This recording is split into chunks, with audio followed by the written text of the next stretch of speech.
But the threat of going to prison doesn't scare most folks from eavesdropping on cell calls. They see nothing wrong with what they're doing, morally or legally.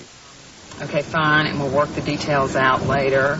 The next time you pick up your car phone and make a call, be warned. RP Meggs may be listening in.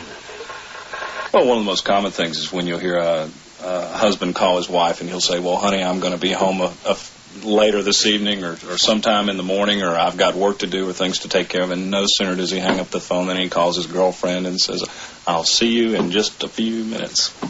No, don't put nobody up. This could be juicy. Forget the mundane police and fire calls. Meg says monitoring cell calls is where the action is. He spends hours on end scanning the airwaves, searching for a fleeting glimpse into the most personal lives of strangers, their darkest secrets. You hear the entire spectrum of human emotions, from love and deceit and men running around on their wives, drug deals. For instance, I heard a couple discussing a murder plot, and it wasn't anything like I had thought or imagined. It was, I think they were discussing poisoning this gentleman. And it was like, oh, great, this will work. This will be wonderful. This will work fine. We'll get him out of the way. Hooray. And, you know, I thought it would be a little more dastardly or sinister, but that was the way that went. Meggs not only listens to scanners, he sells them. He says customers have included doctors, lawyers, and housewives tired of watching the soaps. Most scanners on the market block out the cellular phone frequencies from 800 to 900 megahertz. But that omission is quickly remedied with a cheap converter, which are sold legally, or by snipping a couple of wires. I'll just clip the diode, the cellular coverage is restored, and that's it. 4 years ago, Congress made it a felony to eavesdrop on cell phones. The booming cellular industry had lobbied heavily for the law.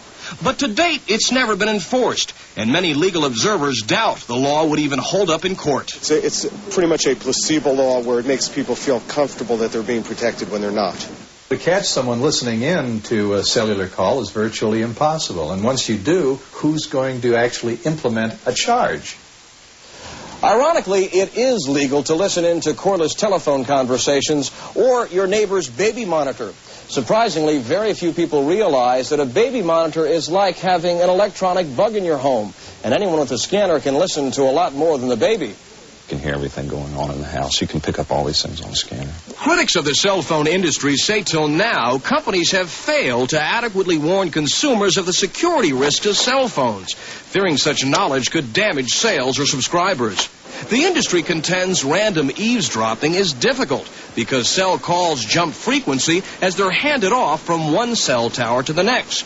But the phone companies do admit privacy is no guarantee on cellular. It may not be as secure as your home phone, but I guess any medium is subject to eavesdropping in some form or another, cordless telephones, for example. You don't want to have a conversation that if you consider it needs to be very private, you don't want to have that on here if you're afraid that someone could be picking it up. Okay, for 68. Someone like RP Meggs. Does he feel guilty about tapping into cell phone conversations? Not at all.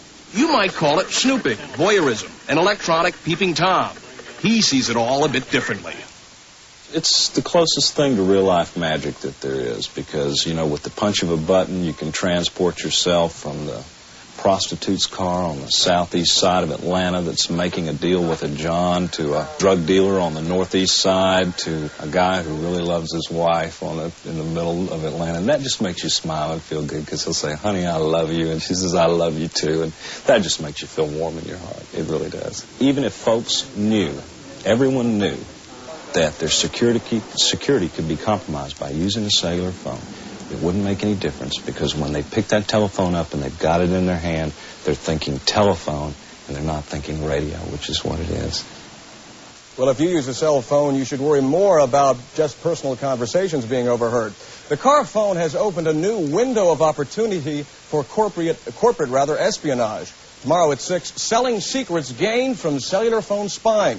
We'll also show you what the industry is doing to make cell phones more secure. And Don and Monica, one thing I didn't mention, people should really avoid giving out credit card numbers over cellular phones. You give out your credit card number, anyone with a scanner can pick it up and use the number. Now, he mentioned hearing about a possible murder being planned. Did he call police? I asked him, I said, you heard about this crime? Can you call police? He said he didn't have enough information because all these frequencies are coming in random, so he couldn't pinpoint. He couldn't tell where it was coming from. Where the conversations were coming from. Okay. It's bizarre stuff. It is. Thank you.